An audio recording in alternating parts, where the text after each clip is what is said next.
Good afternoon. Today is October 31st, 2025. I'm Delaney Smith.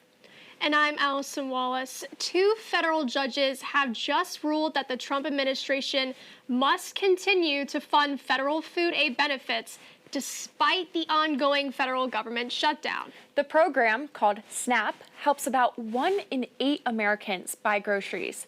But even with that ruling, there are likely to be delays for beneficiaries in getting the debit cards they use to buy groceries. Local food banks face huge new challenges as more people turn to them in need. Reporter Erna Delise went to the Glades Initiative in Belle Glade for our report. Dozens of families lined up at the Glades Initiative in Belle Glade, where volunteers provided food daily for those in need. So I had 2 special kids, and we have food stamps, no more food stamps, no more food for the kids.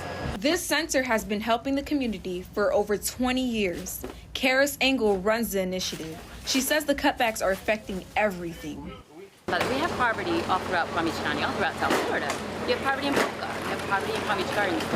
The percentage of people living in poverty in Palm Beach Gardens is tiny compared to the percentage of people here in our community that live in poverty. Each day, volunteers pack these bags with produce. This day, more than 60 people received a bag.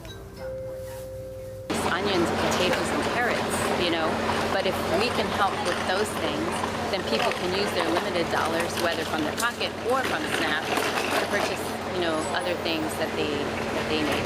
So if we've helped 7,000 different people now in the past year, and that's without all these other challenges, I can imagine that it will get worse. No estoy de acuerdo en que quiten las estampillas. This woman told me no, they shouldn't get rid of food stamps because many people need it and some don't. She says many need it because they're already old and can't work. If they take them away, what are they going to eat? There's nothing to eat, she says. No hay que coman. I vote for Trump, and I like Trump, but some people need some, he have a lot of kids in the house, and there's a lot of people worried because no more food in the table, only in the food bank. This is the beginning of an entirely new set of problems for Belle Glade when the One Big Beautiful bill goes into effect. Shutdown is just something that's only become a crisis within the last 2-3 weeks. The other crisis is one we saw since they passed that bill, what will be coming, and that will also be something very significant for our community and for any community that lives paycheck to paycheck. I'm going to repeat the words of a very wise woman, Pam Cahoon, who is the chair of the Hunger Relief Initiative. She said, what we saw in COVID is just a drop in the bucket for what we're about to see.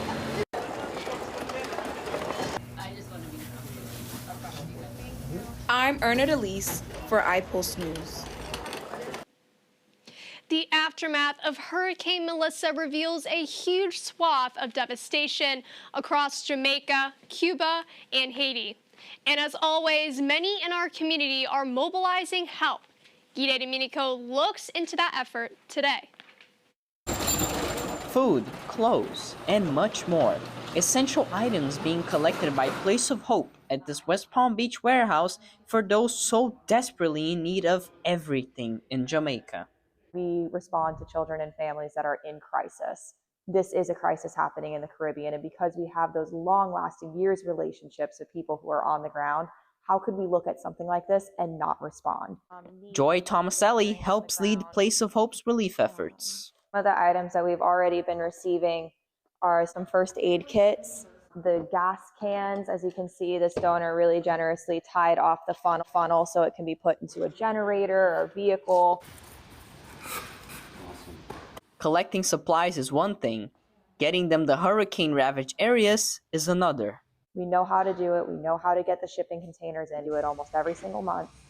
And we have the community of people around us who understand that need, especially being from South Florida and having faced tragedies. Pastor Ellis McKenzie, a board member for Place of Hope, stresses how this moment calls for everyone's help. This is a moment when people of faith should rise. I don't care what religion you are, that you're Muslim, Judaism, This is the moment when faith, people of faith, would rise and to give and to help. Because today is Jamaica, but who knows what's going to happen tomorrow. These donations are going to be at least a week-long effort, since Place of Hope is taking donations until next Friday. Irem De Domenico reporting for iPulse News. Hurricane Melissa became one of the most powerful Atlantic storms on record.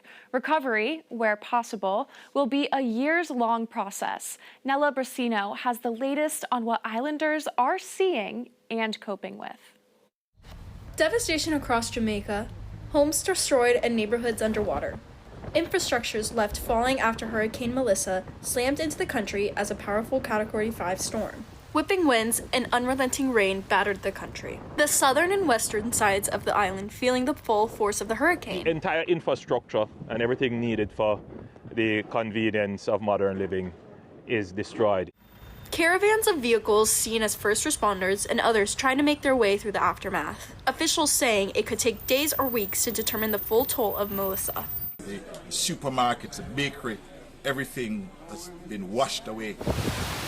The Bahamas, Cuba, Dominican Republic, and Haiti also impacted by torrential flooding rain and powerful winds. Across the Caribbean, at least 30 people have died. As rescue and recovery missions are underway, emergency crews are also rushing to restore power and begin the cleanup. The situation here is devastating. We need all in help that we can. And conditions are going to deteriorate as the day progresses. Several international efforts have launched to aid in the recovery. The United Kingdom, China, and United States announced humanitarian funding and resources will be sent to those affected across the Caribbean. So keep the positive outlook, keep hope alive, and we will get through this, and we will rebuild better. This is iPulse, Nella Brasino. We will, of course, continue to monitor relief efforts and the latest on Hurricane Melissa recovery. Now we turn to our focus inward to the life and growth of Lynn University and Boca Raton. One mirrors the other, and Thursday marked Founders Day at Lynn. And Delaney, you were there in the middle of it all, right? I was. It is one of my favorite days on campus, and everywhere I looked, I saw fun and the campus community truly come to life.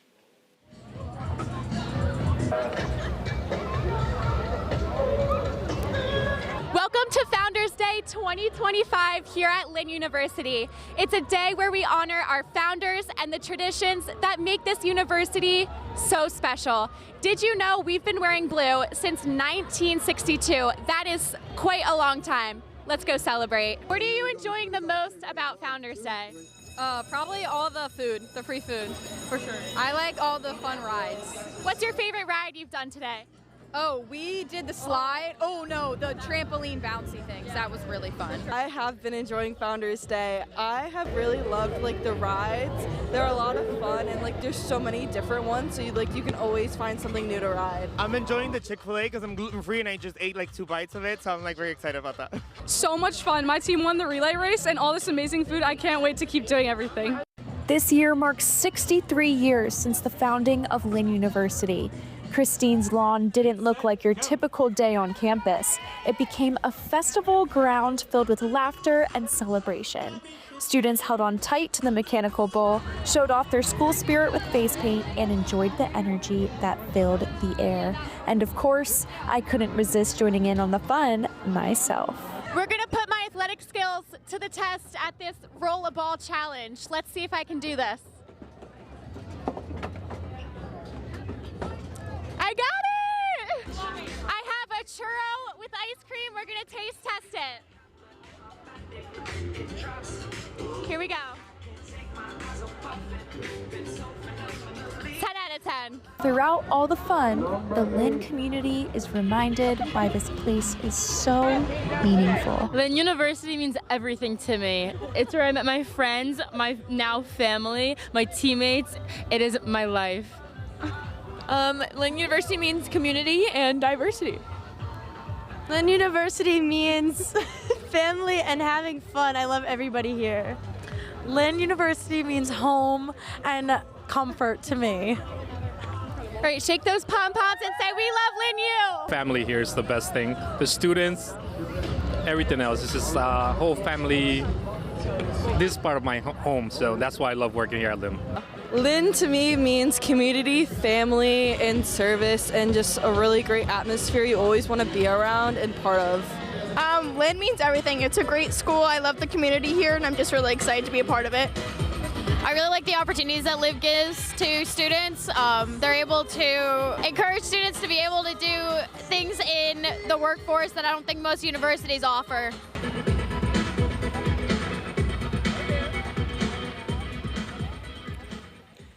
It was an exciting day, but the meaning behind it is even greater. For more than 50 years, the Ross family has led Lynn University to new heights. Father and son, first Donald Ross, now Kevin Ross since 2006, have presided as president of Lynn. More students than ever before, 3,593, call Lynn home. The university began with the Marymount Nuns, and the senior Mr. Ross revived its fortunes to become the place it is today. It's one of the best days on campus next to commencement. It's Founders Day. So exciting to see everyone here. This is my father, Don Ross, who was here on November 1st of 1971. So really exciting to be here to celebrate the work that he did with the nuns to make sure that Lynn remained Lynn. We didn't have mobile phones. It was there. And Boca Raton was a very small little town. So we feel like it changes. And of course, the university had about 2 big buildings or 3 buildings when we arrived. So it changed. It has happened. It's great to see how it's continued. It has grown and evolved lots of different ways here, from people to programs to the campus itself. And this is the day we celebrate how fortunate and blessed we are to be able to work at Lynn and to work with our students every day. This week also included a State of the University report, a funny, performance-filled take with a serious message. Lynn is on the move with a record enrollment and a growing campus. Jordan Furstenberg had a chance to talk with Lynn's biggest benefactor, Christine E. Lynn.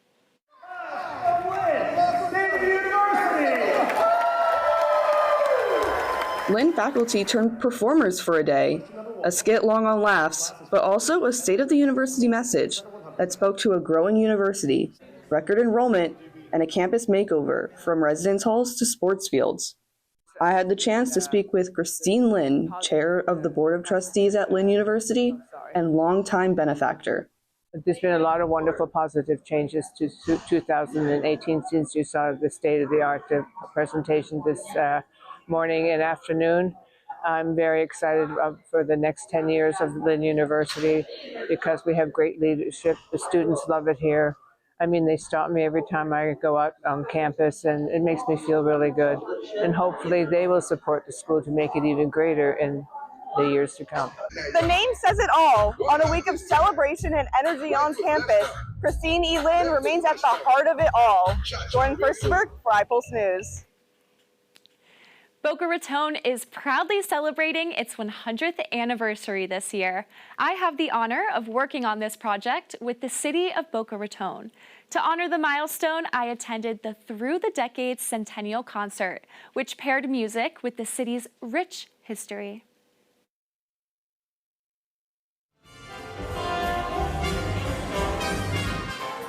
The Boca Raton community gathered last week to take a trip back in time. Boca Jazz Orchestra led the audience through the city's history, its early days to the modern city it is today, pairing each chapter with music that captured the sound and spirit of each era. This is great. The people, the atmosphere, the weather, I mean, come on. It's great. I can wear a dress in October. Wonderful, wonderful people too. You know, everybody is really friendly and nice. The night began with a little rain, but that didn't dampen the energy. The crowd danced, cheered, and celebrated. Even renowned American architect Addison Meisner made an appearance. Well, his look-alike at least. Moments like these remind us why so many are proud to call Boca Raton home. I'm loving it. I am absolutely loving it. That's what attracted me, was the history and knowing a little bit more about what made Boca, Boca. 100 years, a century of stories, memories, and milestones. It's a time to celebrate where we are, honor those who helped us get here, and express gratitude for the community spirit. I'm Delaney Smith for iPulse TV News.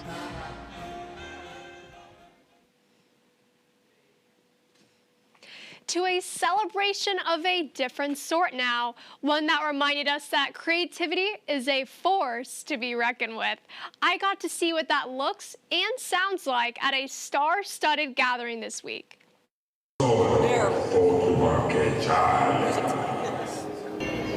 A galaxy far, far away. Up close and personal at the Boca Raton Innovation Campus. The Chuna. The Wanawanga. Lynn's College of Communication and Design brought the force together. This group of Star Wars cosplayers calls itself the 501st Legion. All fans know that's a reference to a clone army in the famous Star Wars canon. The 501st Legion is a worldwide cosplay organization. We call them garrisons. We're in almost every country. We're in every state. And there's probably over 20,000 of us at this point in time, and we are united by our love of Star Wars, and we try to bring our joy, our love of Star Wars, and use that to bring joy to the community through events such as this. We do a lot of charity work, we do a lot of hospital visits, and whatever we can do to use our love of Star Wars to bring smiles to kids of all ages. They wowed the audience and set the stage for a panel discussion among creators. They talked about the importance of toys, comic books, and how they shape our culture. This room would not have looked the same 20, 30, 40, 50, 80, 100 years ago. I'm extraordinarily proud to be here, and I want you to tell your story. Y'all deserve to be on this panel as well. Edward Stinson is a collector and creator, and he shared his thoughts on the significance of inclusivity on pop culture. Specifically, I'm glad they got to talk about the impact, inclusion, representation, and a bit of the politics behind comics, because there's a lot of people who want comics to just be like happy-go-lucky comedy, but that comics have always been political. It's always been political commentary. It's always been representative of the world around us, the characters around us, the people we create, work with, live around, might not know the backstories of, but still know that with great power comes great responsibility. This event was truly out of this world. May the force be with you. I'm Allison Wallace reporting for iPulse News. All hands on deck. Lynn's College of Communication and Design boasted an international flair with a huge skateboard art showcase. Lillian Carrion checked it out. Hello everyone, we're back with another iPulse report. I'm Lilian Carreon, today at the All Hands on Deck experience at Lynn University Bricks exhibition that students have had for a long time preparing, and today we're gonna showcase and see from skateboards to the NFT museum. So let's go check it out. The competition, titled All Hands on Deck, it's an international skateboard deck design contest hosted by Lynn University's Eugene M. and Christine E. Lynn College of Communication and Design. It welcomes participants including Lynn University students, faculty, high school and middle school artists, and also international entrants. The competition features over 300 unique designs from all over the world. The event is part of a broader showcase that brings together art, technology, and design, intersecting conventional and digital media. I had some feedback from students from other majors that also enjoy the art at the exhibition. I'm not gonna lie, I feel like interacting with the different people over here, I feel like number one, that is definitely something that I cherish. I feel like it's just community and communication, and like that's what I got over here. And then on top of that, I really love the skateboards. All the different kind of skateboard designs is just amazing. I would have loved to see the people that were actually designing it, just so I could ask them a little bit more questions, because obviously I got very curious seeing this. But yeah, I loved all aspects, but especially the skateboarding. That was definitely my favorite one for sure. I talked to some of the competitors and contestants. I decided to be a little bit more creative with my piece than I did last year, so I wanted to break it in half and see what kind of narrative I could tell with breaking the board in half. So I wanted to tell a story of a kind of puppeteered caricature and use the caricature of an artistic I don't know what you call it, like little character movement thing. I'm just really happy. I had no idea I wasn't here. I just showed up a few minutes ago, so I wasn't even in the building. I didn't know. So, yeah. Well, there you go. Can you show the camera your award? Two of these students got an award of recognition after their skateboards were showcased. Actually, yeah, I was like on a deadline. I literally did it like the night before the due date, which was Tuesday. I don't remember the exact day, but I literally had to miss dance because I'm in dance team, and I had to miss dance practice because I was like short on time because it's my senior year. And it's just like college applications and things. So yeah, it was short time. All worth it because you won first place. How does it feel to being recognized by art and but also your senior? It's so exciting. I actually can't believe I won. Like I'm like shaking still, like, cause I started crying because I didn't think I was gonna win. There was like so many contestants and everyone was like amazing. I'm still like, I can't even speak. Oh, wow. But this is so exciting. If you could define what is your favorite part of being an artist, what would it be? I like expressing like my art with like dance. A lot of my art pieces that I've done are like with dance, and like right now I'm working on my sustained investigation for my AP art class, and it's like what the audience doesn't see of like, but what the dancers like go through what the audience don't see. I'm Lynn University for iPulse News. To the sports world now, where one local pro golfer's achievements go far beyond her own game. She's being recognized with one of her sport's highest honors. Rebecca Kate shows us the drive and inspiration that marks her stellar career. Pam Elders is always growing the game of golf. She's been doing it one player, one clinic, one family at a time for decades. I gave this woman's parents lessons. She's a member here now. She's like 93, and I've given her lessons and her kids lessons, her grandson a lesson, and now her great-grandson a lesson. Elders is the longtime director of golf instruction at the Boca West Country Club. Players flock to her, and her love for the game is boundless. It's like icing on my career. It's like it's the biggest award that you can win as a PGA member. The icing is being named the recipient of the 2025 PGA of America Player Developmental Award. It honors, quote, extraordinary contributions and achievements to the game. In Elders' case, those contributions include a career's worth of teaching the game. I mean, there's 31,000 members of the PGA, and they only pick 13 every year to win these awards. So it's kind of cool that I got to do it. Elders came to golf early, and the course of her life is written on fairways and practice ranges.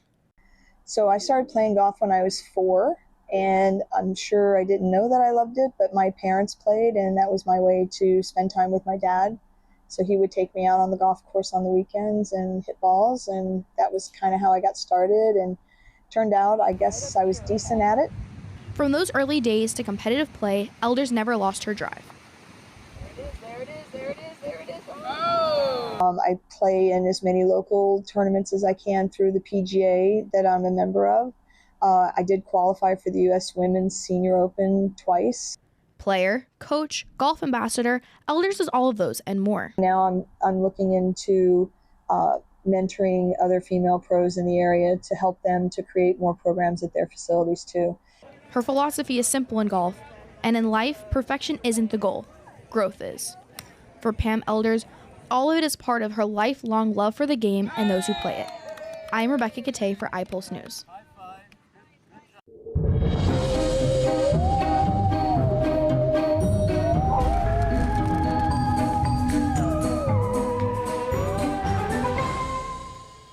Welcome back. This time we look a little different. Allison, I love your costume. What are you dressed as? Thank you. I'm Anna from Frozen. What about yourself? I'm Catwoman in honor of one of my favorite actresses, of course, Anne Hathaway. I love it.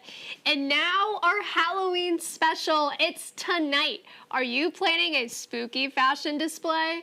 To get into the spirit, iPulse reporter Mitchell Bernstein checked out a seasonal store that makes trick-or-treat an adventure. If you want to give your Halloween a jolt, come on in. Every fall, customers take a spin around stores like this one across the country.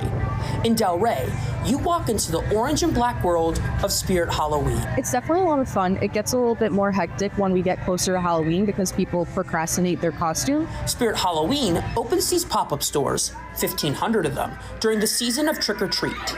They bring together fans of all ages, hunting for that perfect Halloween look. I think maybe with Halloween becoming more and more popular, people have started coming in for more costumes, things like that.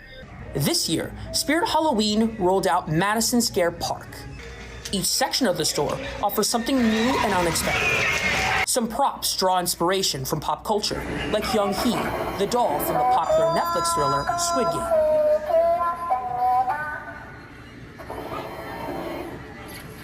After all, for many, Halloween is as much a fashion statement as it is a fright. I think they enjoy it because it's like a sense of community. People can come together. It's like a time to be something or someone that you're not. Spirit Halloween may only be open for a few months, but its impact lasts all year, celebrating the fun, the creativity, and the community that makes Halloween come alive.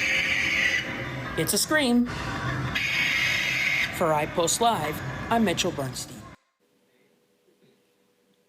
Halloween always reveals an exciting, inventive array of costumes. But amidst all the fun, there's also sensitivity to the needs of trick-or-treaters with special need. Carla Rivera Medina explains. Halloween is full of wonderful frights. However, for the 1 in 13 children with food allergies, it's the treats that can be the trickiest part. But it doesn't have to be. Tonight, when trick-or-treaters come by your home, be sure to look at the color of the pumpkins they are carrying. Food allergies have always been a problem, especially on this night. Vivica Arrocho is a pre-med student at Lynn who knows how alienating it can be for trick-or-treaters suffering from a food allergy. People with allergies, it's kind of like a barrier in that same fun feeling when you trick-or-treat or when you eat candy. Like there's just a barrier, and it's more inclusive to give alternatives along with the candy, like, you know, toys or maybe a little fidget or something that's fun and inclusive for everyone. Because yeah, allergies are real. I know a lot of people with like gluten allergies, or they're actually lactose intolerant, so they can't really handle wet chocolate, or, you know, peanut allergies are real, so they're limited to the specific candy. The Teal Pumpkin movement was formed in 2014 to warn parents who spot kids carrying a teal-colored pumpkin that these kids might have an allergy. Today, you can buy teal-colored pumpkins just about anywhere. So tonight, look out for trick-or-treaters who are carrying teal-colored buckets. I'm Carla Rivera Medina for iPulse TV News.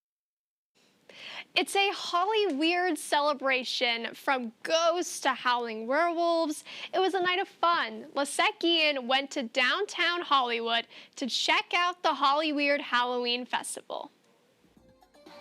Halloween! It's getting a little weird in South Florida, right on time for spooky season. This past weekend, the city of Hollywood hosted the Holly Weird Halloween Festival. Children, adults, and even pets were dressed up. For some, the celebration allowed them to howl. Today I'm dressed as Wolverine. I already had most of these pieces, like the shoes, the belt, surprisingly, and the dog tag, so I just went to Goodwill and got the shorts and the tank top. Others dressed up as lesser-known characters. I am El Chapulín Colorado. He is the most famous Hispanic character. He is from the 70s and 80s. Duo costumes were a popular theme at the festival. Just ask these two, who prefer to stay in character. What's your favorite part of everything today? Us. This couple loved sci-fi. She's the creative one, so every year we do something different, and we always come here to Hollywood. I just love the feeling of community. Everyone just coming together. You see young children, you see adults like us just having a good time. The fan favorite this year? Predator. He doesn't do interviews, but is happy to pose for pictures.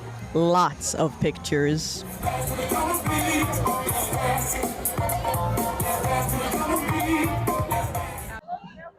From dancing space cowgirls to aliens to Wolverine.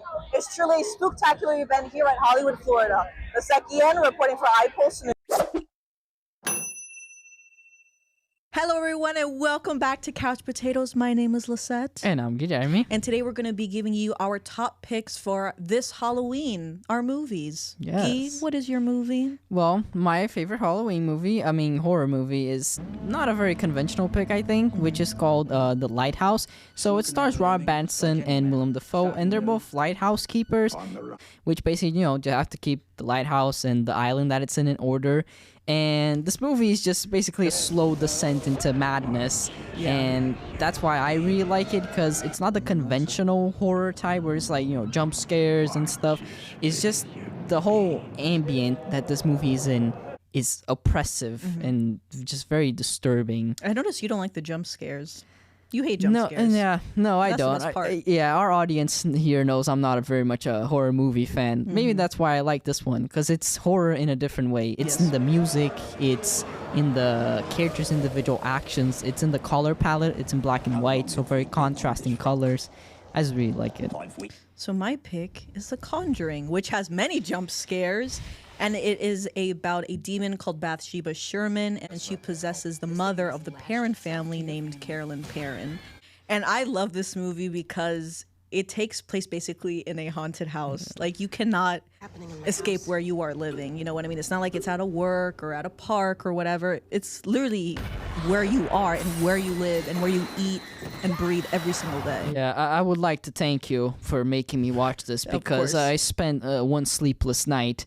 Very scary, very conventional, a lot of jump scares. Yeah. I think this is what our audience will really enjoy. You'll never see clapping the same way again.